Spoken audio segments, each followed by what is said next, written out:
Salut fidèles abonnés, merci de recevoir mes salutations agro-éco-responsable. La terre ne trompe pas, c'est vrai, on ne touche pas avec elle. Ravi de vous servir dans cette énième vidéo. On va parler de comment aiguiser efficacement sa machette et comment aussi entretenir sa lime pour mieux aiguiser sa machette.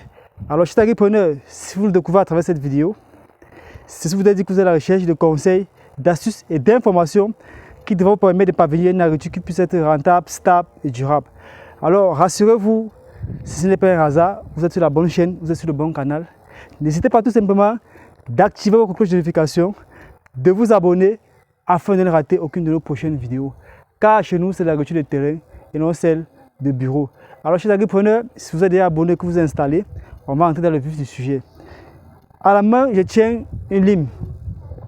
Et ici, voici ma machette chez agripreneur pour pouvoir travailler. Vous pouvez voir là derrière que j'ai eu à faire un travail de nettoyage avec la machette. Pour faire un travail aussi efficace comme ça, il faut bien que j'ai une machette qui soit bien aiguisée.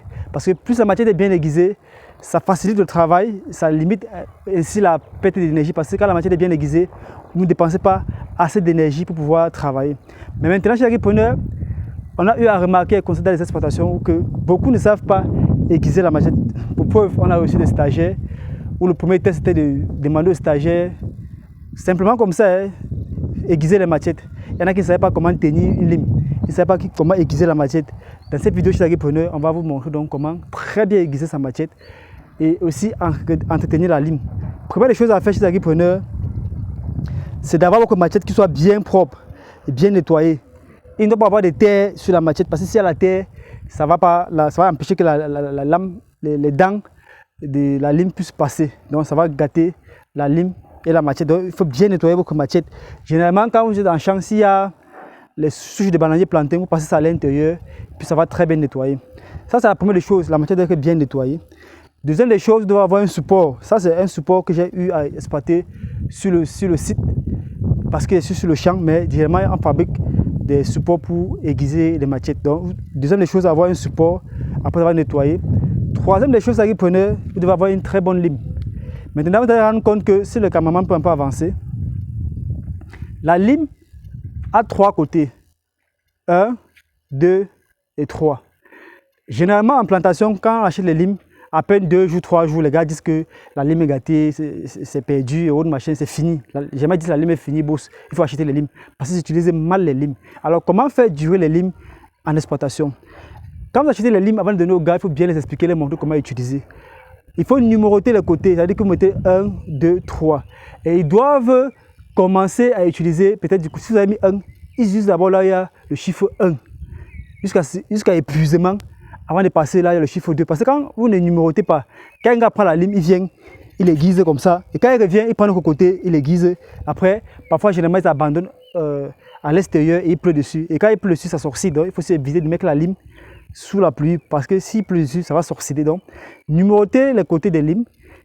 Indiquez au gars de commencer par le chiffre 1. Dès que le chiffre 1 est épuisé, il passe à 2 et ainsi de suite. Là, la lime va mettre plus longtemps et ils vont très bien aiguiser les matières et utiliser ça longtemps. Donc, voici ce que j'ai chez agripreneur. Moi, j'ai mes indicatifs. J'ai commencé par là. Donc, je vais aiguiser ma machette.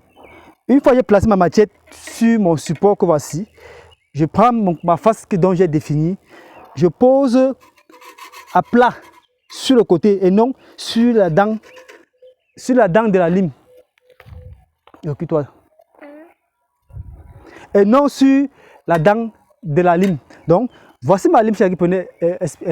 C'est le direct, hein. L'enfant aussi veut intervenir, c'est le direct, mais bon, j'espère que ça n'a pas endommagé la qualité de la vidéo. Donc, je pose la lame sur le côté que voici et je glisse ainsi comme ça. Je ne viens pas mettre, si le cameraman peut un peu avancer, voici ce que j'explique de près. On ne met pas la lime sur la dent comme ça, comme certains font, ou ce que les stagiaires faisaient, non. On met sur le côté comme ça et on glisse. Et on glisse ainsi.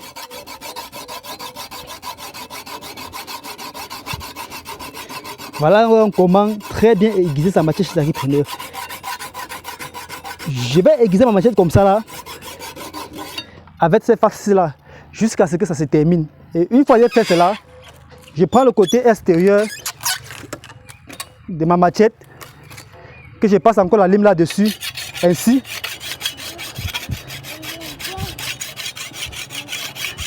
Une fois c'est fait chez l'agripreneur, je peux avoir ma machette qui soit très bien aiguisée pour travailler efficacement.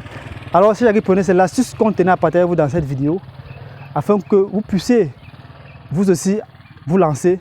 Ceux qui ne se sont pas encore lancés sur le terrain peuvent pas comprendre, mais ceux qui sont sur le terrain comprennent très bien ce que nous expliquons dans cette vidéo. Donc chers agripreneurs, espérons que vous avez appris et que vous saurez mettre en pratique et partager avec d'autres agripreneurs. Disons à très bientôt pour un sujet encore plus intéressant, encore plus alléchant. Vive l'agriculture africaine, vive l'agrofucanisme. C'était comme ça pour vous, le Chantina Agrofuca. Comme toujours, pour vous servir avec beaucoup de plaisir et beaucoup de bonheur. À très bientôt. Bye bye.